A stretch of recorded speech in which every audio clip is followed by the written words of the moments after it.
네, 함께 일어나셔서 우리에게 주신 하나님의 말씀을 봉독하겠습니다. 오늘 말씀은 요한복음 5장 1절에서 9절까지의 말씀인데요, 우리 내용의 전체를 이해를 위해서 읽도록 하겠습니다. 교독하겠습니다. 제가 먼저 읽습니다. 그 뒤에 유대 사람의 명절이 되어서 예수께서 예루살렘으로 올라가셨다. 양의 문 곁에 히브리 말로 베드자다라는 못이 있는데 거기에는 주랑이 5 있었다. 이 주랑 안에는 많은 환자들, 곧 눈먼 사람들과 다리 저는 사람들과 중풍병자들이 누워 있었다. 그들은 물이 움직이기를 기다리고 있었다. 주님의 천사로 때때로 못에 내려와 물을 휘저 놓는데 물이 움직인 뒤에 맨 먼저 들어가는 사람은 무슨 병에 걸렸든지 나았기 때문이다. 거기에는 38해가 된 병자 한 사람이 있었다. 예수께서 누워있는 그 사람을 보시고 또 이미 물으셨다. 낫고 싶으냐? 그 병자가 대답하였다. 주님, 물이 움직일 때에 나를 들어서 못에다가 넣어주는 사람이 없습니다.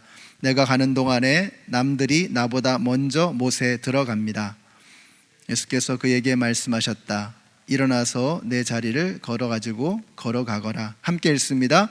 그 사람은 곧 나아서 자리를 걷어가지고 걸어갔다. 그날은 안식일이었다. 아멘.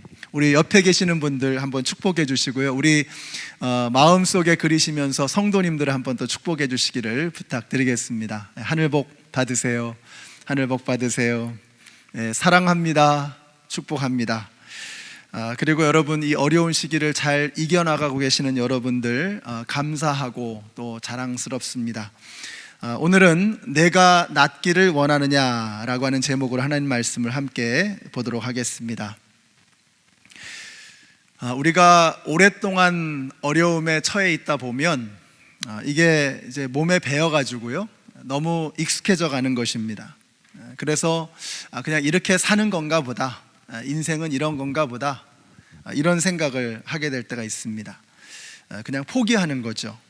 요즘 같은 때 그런 마음이 들기가 참 쉽습니다.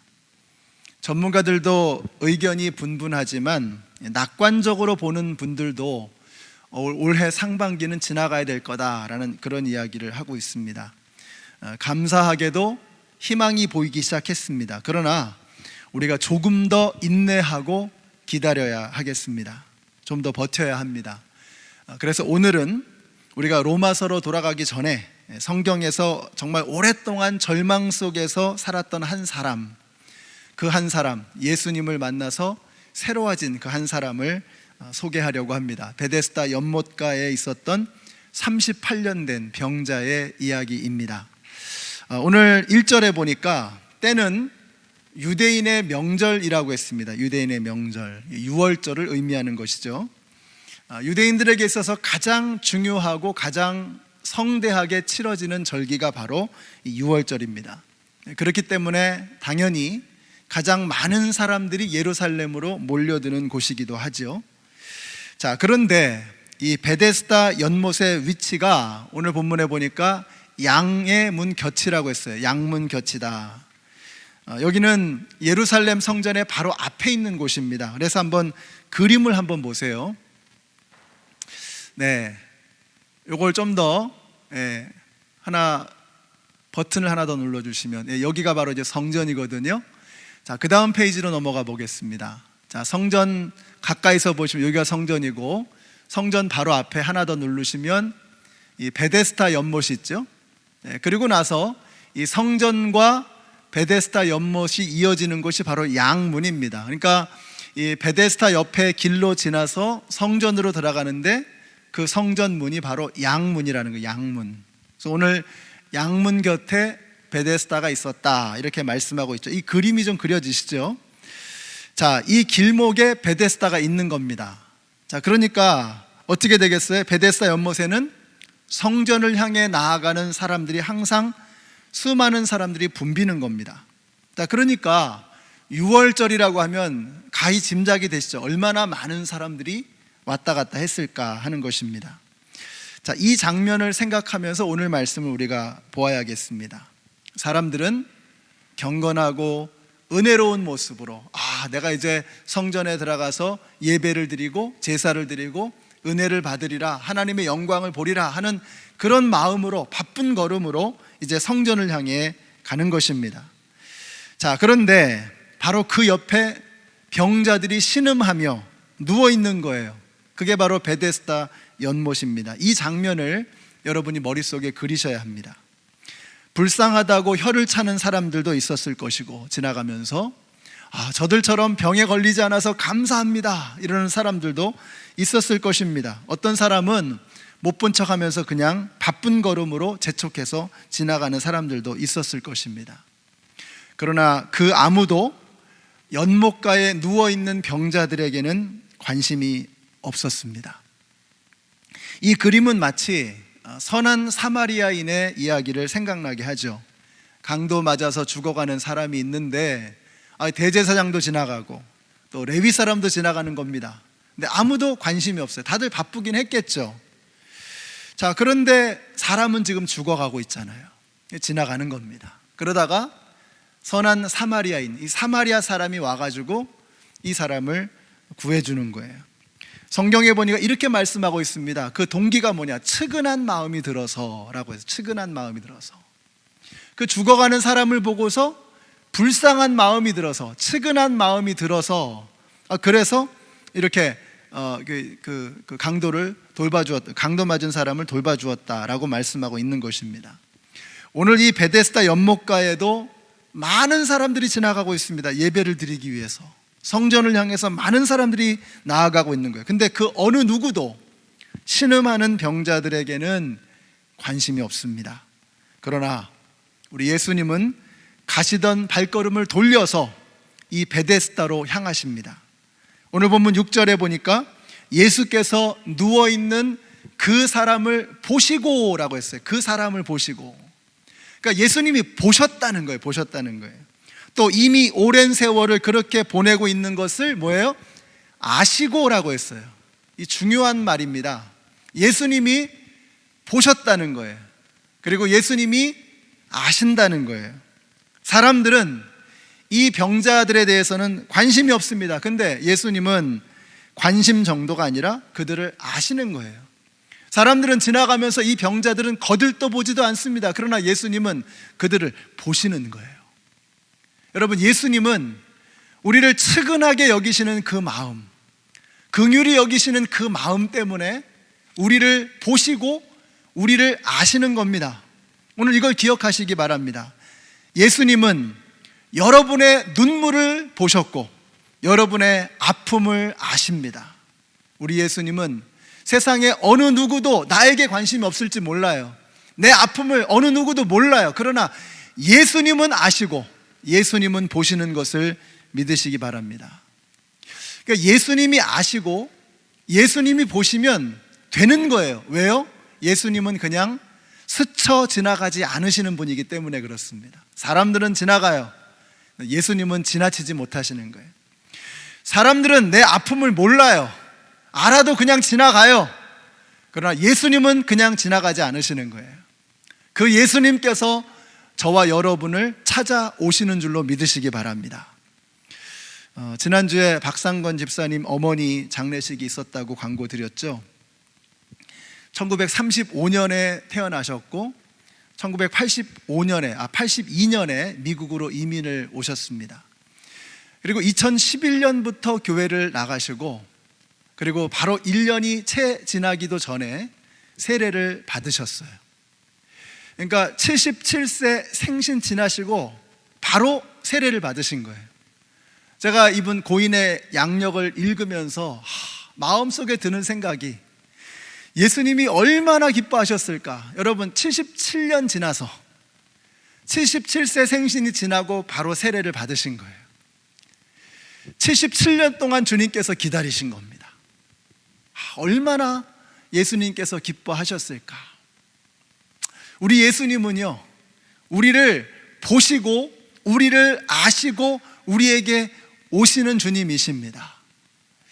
올해 생각이 납니다. 우리 김영기 장로님, 또 우리 소정이 권사님 지난해에 소천하셨잖아요. 하나님의 부르심을 받고 하나님께서 그들이 이 땅에서 흘리셨던 그 모든 눈물들 다 보시고 아시는 겁니다. 우리 주님께서 그들을 돌봐주시고 그들에게 다가가셔서 그들의 삶의 주인이 되어주셨던 거예요. 요한계시록 21장에 보시면은요, 모든 눈물을 닦아주신다고 말씀하고 있어요.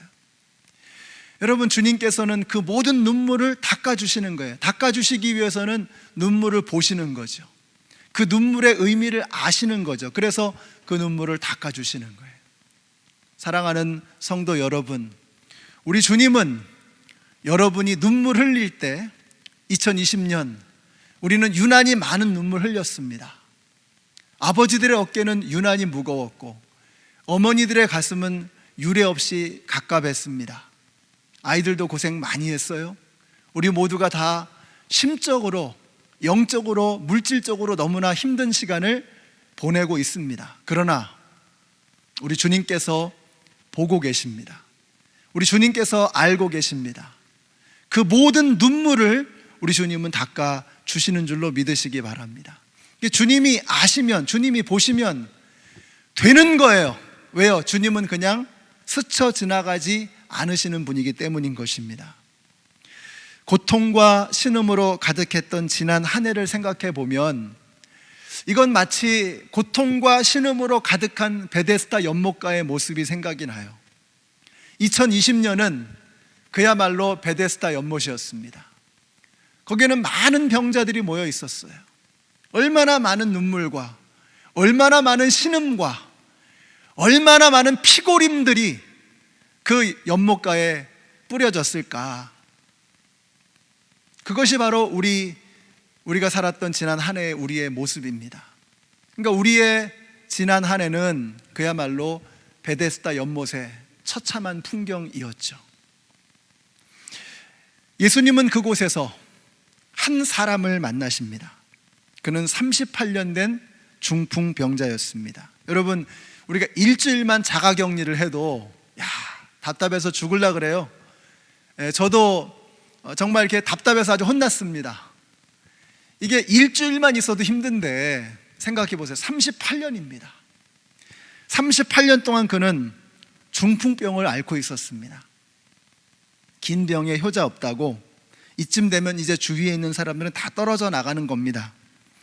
그 당시에 무슨 복지 혜택이 있는 것도 아니고 이런 분이 할 수 있는 일이라고는 그냥 누워서 구걸하는 것밖에는 다른 방법이 없는 거예요.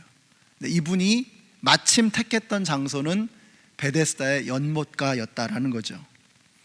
그림을 한번 좀 보실까요? 베데스다 연못가의 그림입니다.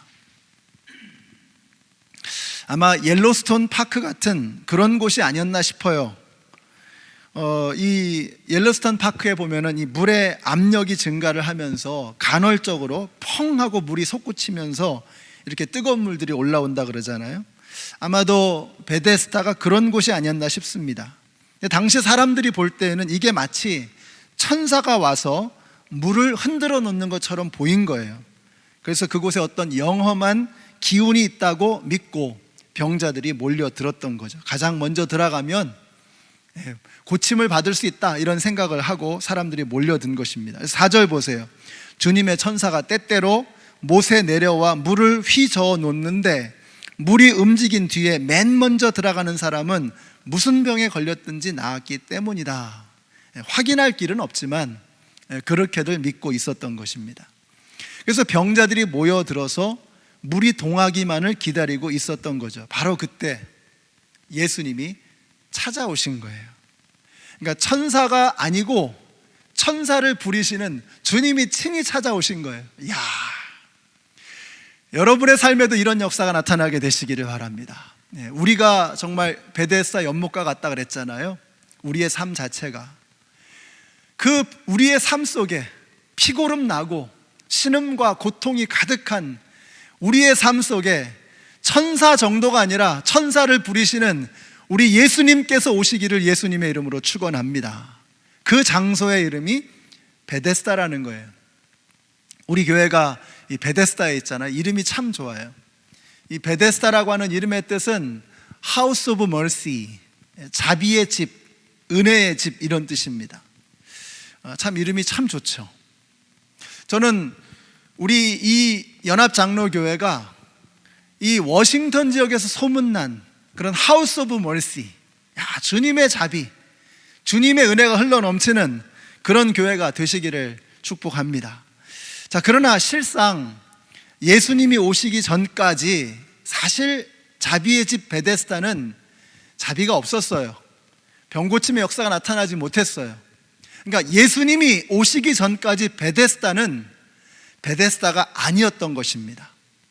예수님이 오시니까 비로소 베데스다는 진정한 의미의 베데스다, 자비의 집이 될 수 있었던 것입니다.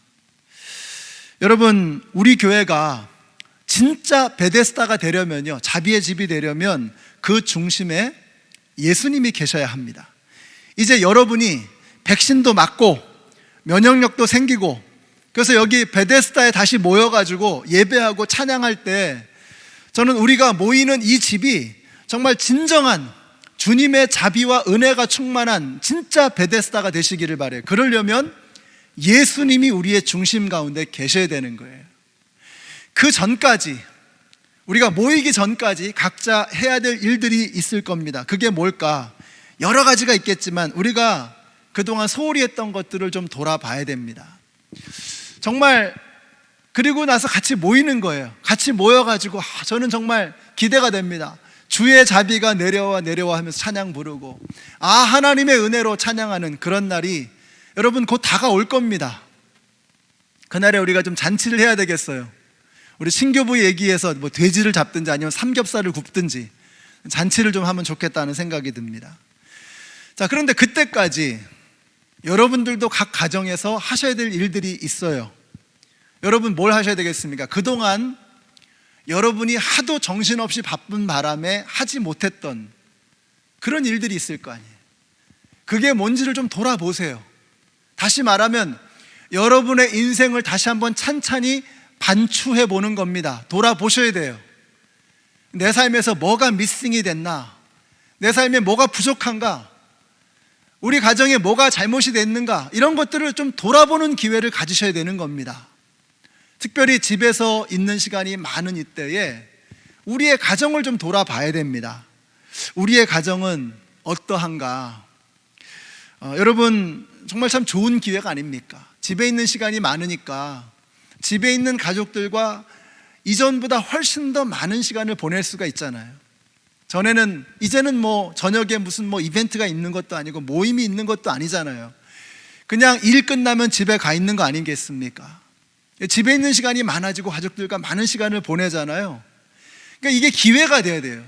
그래서 서로 함께 만나서 그 하나님과 함께하는 그 믿음의 생활도 이야기하고 각자의 마음도 이야기하는 그런 시간을 가져야 되는 것입니다. 근데 오히려 그런 이야기를 들었습니다. 요즘에 가정의 불화, 다툼 이런 것들이 급격하게 늘어나고 있다는 이야기를 듣습니다. 그래서 요즘에 가정 상담소가 굉장히 바쁘다 그래요. 이해는 됩니다. 붙어 있는 시간이 많으니까. 근데 여러분 생각해 보세요. 정말 생각해 보세요. 붙어 있는 시간이 많아서 힘들어지는 것입니까? 아니면 원래 힘들었던 것이 붙어 있는 시간이 많기 때문에 드러나는 것입니까? 더 확연하게. 한번 스스로에게 질문을 던져 보셔야 돼요. 과연 정말 붙어 있는 시간이 많아서 힘들어지는 것이냐? 가정이. 그건 아닐 겁니다. 원래 감추어져 있었던, 원래 숨겨져 있었던 그런 고민과 갈등과 아픔들이 드러나지 않고 있었던 것 뿐이에요. 멀찍이 떨어져 있으니까. 근데 이 기간을 통해서 그 증세가 드러나는 거죠. 우리의 기회를 잡은 겁니다. 증세가 드러났으니까 이제는 치료를 시작해야죠. 치료 방법이 뭘까? 여러분, 우리의 가정을 치료하는 치료 방법이 무엇입니까? 그림을 좀 보여주세요. 웬 갑자기 솔라 시스템이냐? 이게 태양계 그림이거든요. 그 다음 그림도 한번 좀 보여주세요. 태양을 중심으로 수금, 지화, 목토, 천의 명, 이거 말고도 자잘한 것들이 많이 있습니다. 태양계에는. 근데 태양계에 있는 이 많은 행성들이 어떻게 서로 부딪히지 않고 조화를 이루면서 정확하게 질서 있게 조화롭게 평화롭게 움직일 수 있느냐? 여러분, 지구가 굉장히 바쁘게 움직이는 거 아시죠? 스스로 자전하고 태양 주위를 끊임없이 공전합니다. 다른 행성들도 마찬가지예요. 그러니까 엄청난 속도로 엄청나게 많은 운동량을 가지고 있는 거예요, 저 행성들이. 근데 어떻게 이렇게 조화롭고 어떻게 이렇게 평화롭게 어떻게 이렇게 질서 있게 아무런 문제 없이 돌아가느냐 이거예요. 이유는 하나밖에 없습니다.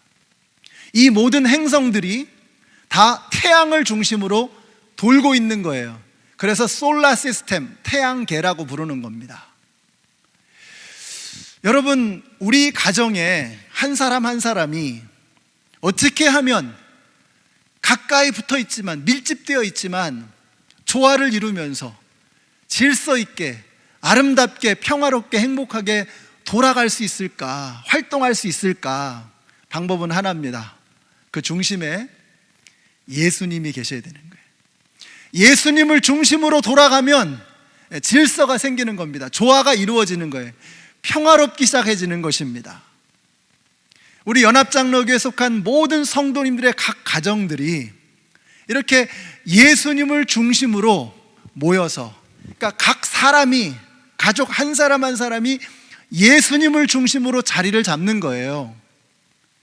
그런 일들이 이번 기회에 이루어져야 되는 것입니다. 그동안은 정신없이 바빴잖아요. 그동안은 정신없이 직장 다니고 여러 가지 이벤트 많고 밖에서 얼마나 우리가 일들이 많았습니까? 근데 이제는 우리가 가정 안에서 많은 시간을 보낼 수 있게 됐잖아요. 이게 힘든 시간이 될 수 있지만, 그러나 이 힘든 시간을 잘 정리하면 after 코로나, 포스트 코로나, 코로나 이후에 우리의 가정의 퀄리티가 달라질 거예요. 오늘 각 가정에서 영상으로 예배 드리시는 여러분들, 지금 여러분 그 집안에 가장이 누구이십니까? 영적인 리더십이 누구예요? 그분이 먼저 일어서야죠. 그분을 중심으로, 예수님을 중심으로 해서 모이기 시작하는 그런 일이 시작이 돼야 되는 것입니다. 야곱이 멸문지경에 이르게 됐습니다. 가족들이 아주 그냥 싹 다 몰살될 위기에 처했어요. 그때 야곱이 어떻게 선언하죠? 일어나 베델로 가자. 일어나 베델로 가자. 야곱이 성공을 쫓아서 이런저런 일을 막 하다 보니까 엉망이 된 거예요. 가족 안에서 별일이 다 벌어지죠. 서로 암투하고 시기하고 질투하고, 또 그 가족들이 세상 사람들에게 멸시당하고 조롱당하고 수치를 당하고. 야곱이 깨달은 겁니다. 일어나 베델로 가자. 야곱이 처음으로 하나님을 만난 곳이 베델이잖아요. 그 베델로 돌아가자는 겁니다. 사랑하는 성도 여러분, 우리가 어떻게 하면 우리가 겪고 있는 이 아픔과 어려움과 무질서와 갈등과 혼란을 어떻게 하면 극복하고 이겨낼 수 있느냐, 이번이 기회인데 일어나 베델로 가는 겁니다. 일어나 하나님에게로 나아가는 거예요. 우리 각자가 예수님을 중심으로, 솔라 시스템 같이 예수님을 중심으로 움직이기 시작할 때 우리의 가정이 회복되고 우리의 가정이 평화가, 주님의 은혜가 넘치는, 자비가 흘러 넘치는 그런 베데스다가 될 줄로 믿습니다. 여러분의 가정이 베데스다가 되면, 우리가 이제 백신 맞고 면역력 생기고 그래서 돼지 잡고 하면서 모일 때, 그때 이 자리에 예배에 얼마나 큰 감격이 있겠어요. 우리 연합장로교 성도님들이 다시 만나게 될 때에 우리가 함께 다 같이 모여서 예배드리는 그날에 그런 은혜를 함께 경험하게 되시기를 우리 예수님의 이름으로 축원합니다. 우리 성도님들에게 이런 축복의 역사가 나타나게 되시기를 바라요. 베데스다에서 예수님이 만나신 그 사람, 이 사람은 38년 된 병자입니다. 의심의 여지가 없는 불치병입니다. 게다가 38년이 되었으니까 어쩌면 이 사람은 중풍병에 걸려서 살았던 시간이 멀쩡했던 시간보다 훨씬 더 길었을지 몰라요. 그 당시에 평균 수명을 생각할 때 필시 그럴 것입니다. 다시 말하면 이 사람은 오히려 이 상태가 훨씬 더 편안하고 훨씬 더 익숙한 거예요. 물론 처음에는 안 그랬겠죠. 고침을 받고 싶었을 것입니다. 빨리 예전처럼 돌아가서 정상적인 생활을 하고 싶었을지 몰라요. 그러나 시간이 10년, 20년이 지나가면서 이제는 병이 낫는 것도 두려운 거예요. 이거 어떻게 살아가야 되나, 해본 적이 없는 그런 일이니까. 어느 누구도 이런 상황 속에서는 우리 모두가 다 마찬가지일 겁니다. 그냥 이대로 살다 죽는 거지 뭐, 이런 생각이 그 사람의 마음을 지배하는 거예요. 그때 예수님이 물어보시는 거예요. 오늘 설교 말씀의 제목입니다. 내가 낫기를 원하느냐? 내가 낫기를 원하느냐? 너무나 당연한 질문이죠. 그러나 예수님이 이 질문을 하셨을 때 병자는 뜨끔했을 겁니다. 뜨끔했을 거예요. 어느 누구도 질문을 하지 않았던 그런 질문이에요. 너무나 당연하니까 어쩌면. 그리고 이 사람은 이런 질문 같은 것은 생각도 하지 않았어요. 그냥 나와서 연못가에서 지나가는 사람들에게 구걸하면서 하루하루 연명하며 살아가는 거지, 뭘 이 나이에 뭐 38년까지 다 돼가지고 이제 뭘 병 나아서 뭘 어떻게 해보겠다는 것인가, 스스로 자포자기해버렸던 사람인 것입니다. 그 예수님께서 꽉 찌르시는 거예요. 내가 낫기를 원하느냐? 여러분, 사람의 말은 허튼 소리가 참 많습니다. 그죠? 허튼 소리가 참 많아요. 공수표를 얼마나 우리는 많이 남발하는지. 그러나 예수님은 안 그러세요. 예수님의 말씀에는 틀림이 없습니다.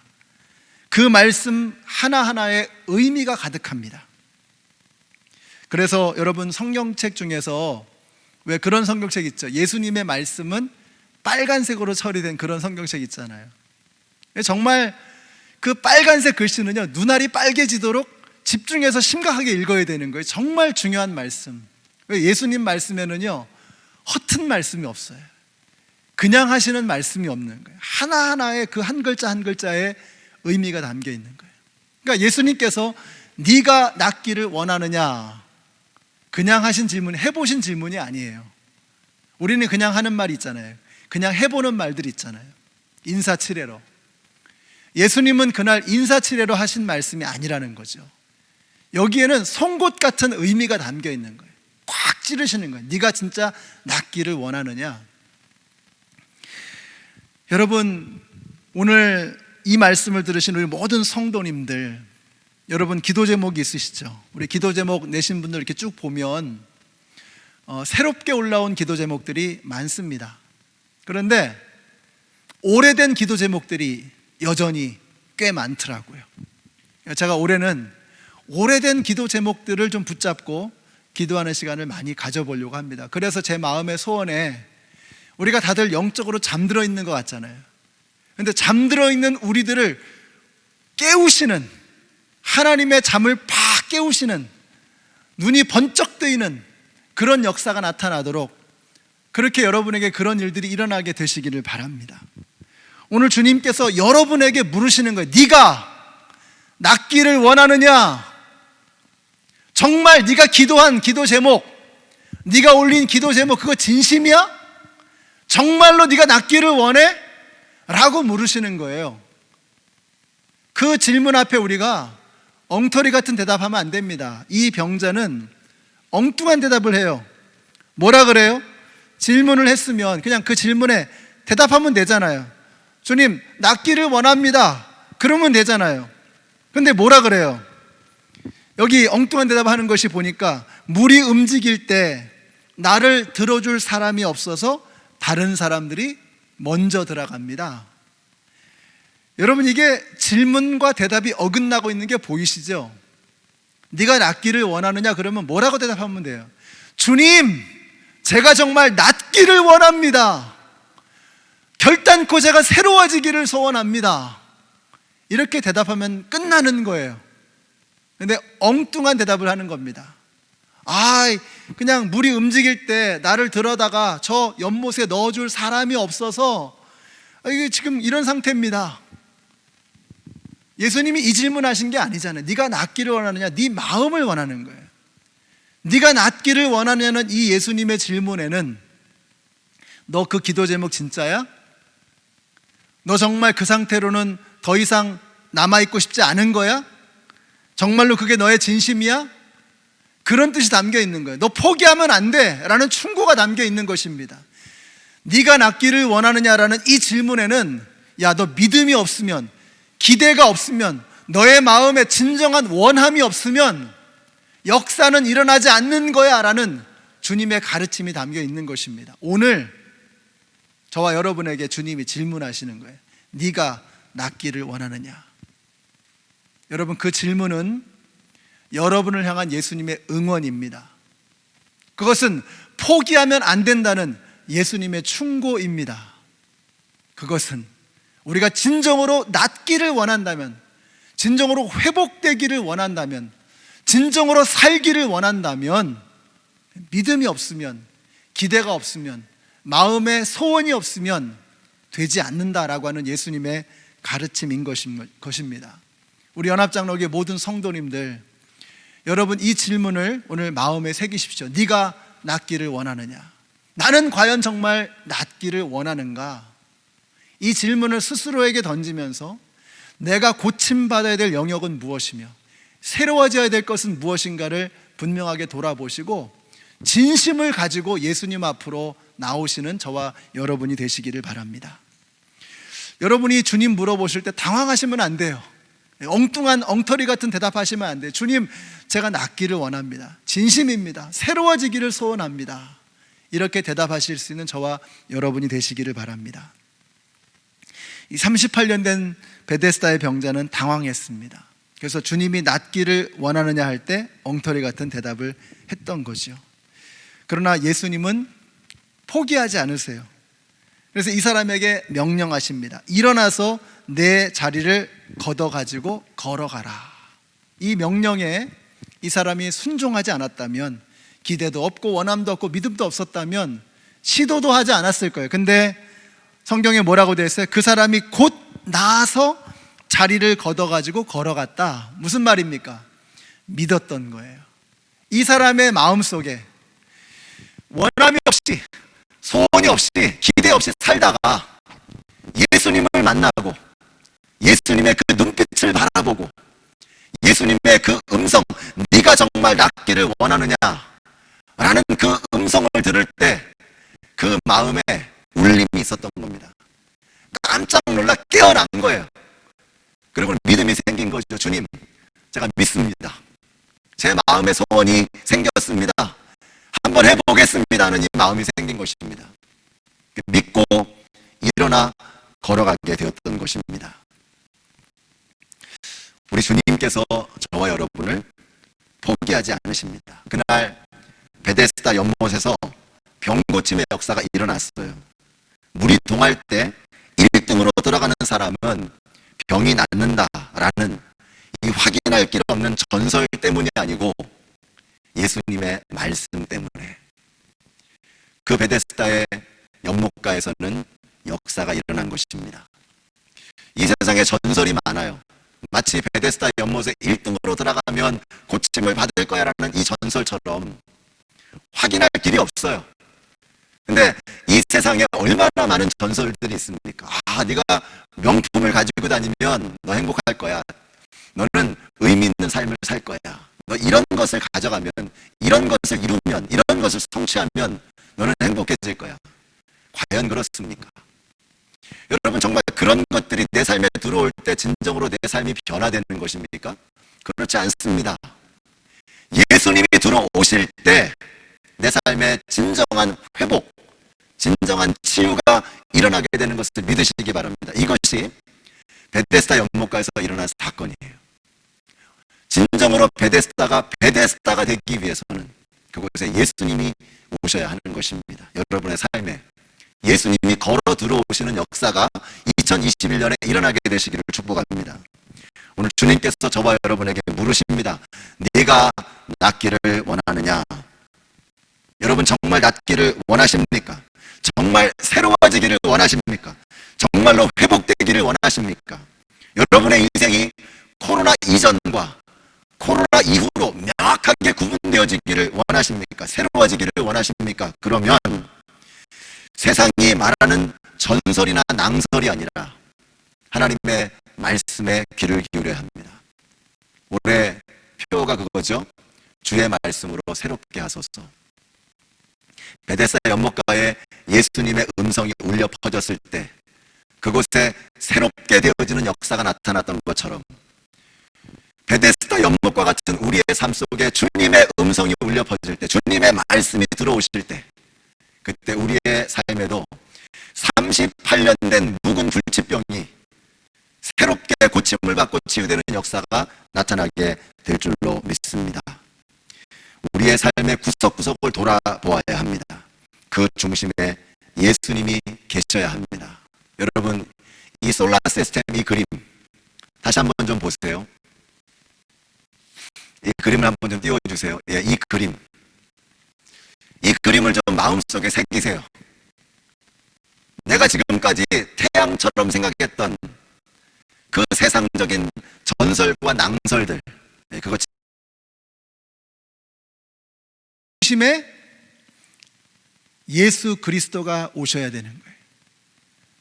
우리의 중심에 태양 대신 예수 그리스도가 계시면 우리의 인생이 얼마나 복잡합니까? 얼마나 우리의 인생이 바쁩니까? 분주합니까?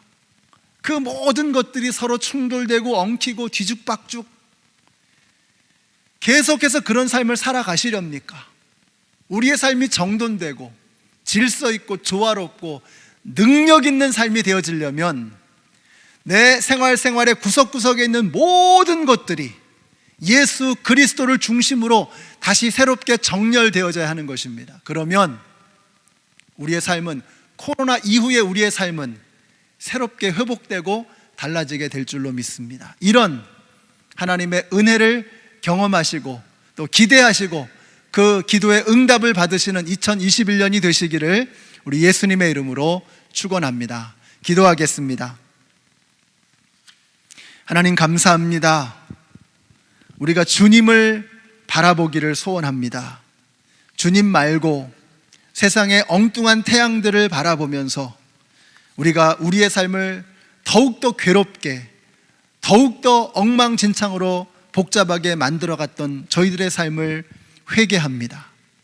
베데스다 연못가, 정말 신음과 고통 소리로 엉망진창이 되어 있었던 그곳이 예수님이 들어오실 때 그곳에 진정한 자비와 은혜가 흘렀던 것처럼 이제 우리의 가정에, 우리의 인생에 주여 들어오시옵소서, 주님의 말씀을 중심으로, 예수 그리스도를 중심으로 내 삶의 모든 것이 새롭게 정렬되어지는 은혜가 있게 하여 주시옵소서.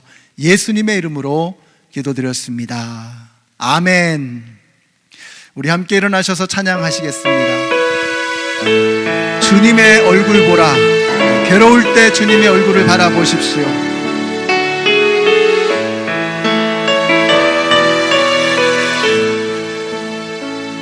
괴로울 때 주님의 얼굴 보라. 영화의 주님 바라보아라. 세상에서 신앙 친구들아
사랑의 주님 안식 주리라.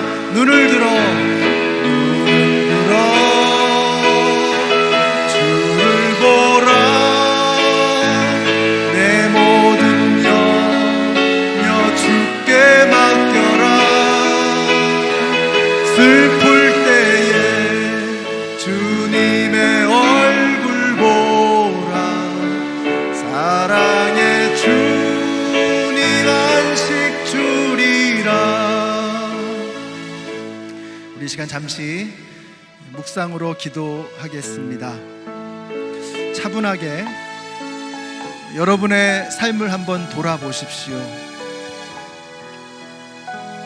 태양을 중심으로 돌아가는 행성들의 그런 질서와 평화와 그 에너지가 나에게 있는지, 우리의 가정은 엉망진창으로 엉켜져 있는 것은 아닌지, 내 인생은 수많은 복잡하고 분주한 일로 다 망가져 있는 것은 아닌지. 사랑하는 성도 여러분, 주님을 바라보십시다. 세상의 전설이나 낭설이 아니라 주님의 말씀을 마음에 새기십시다.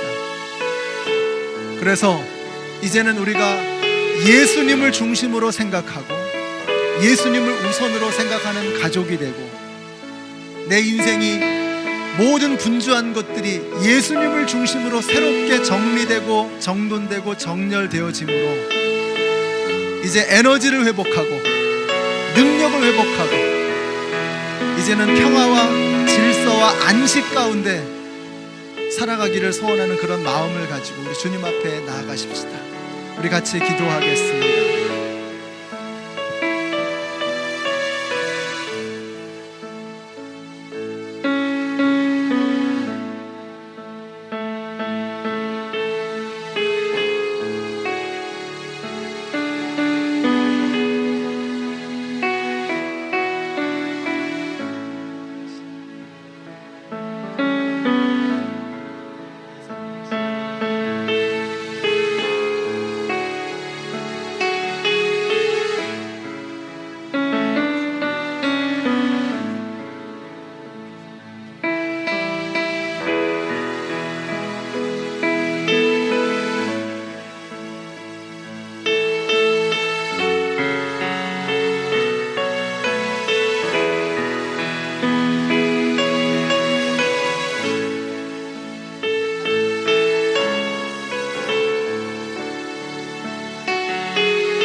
이제는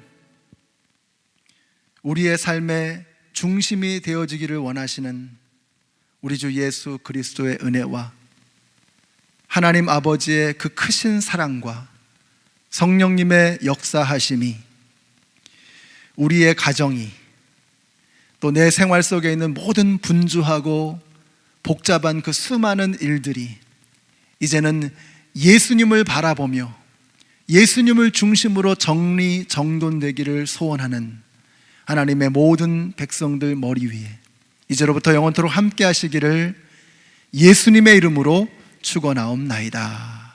아멘.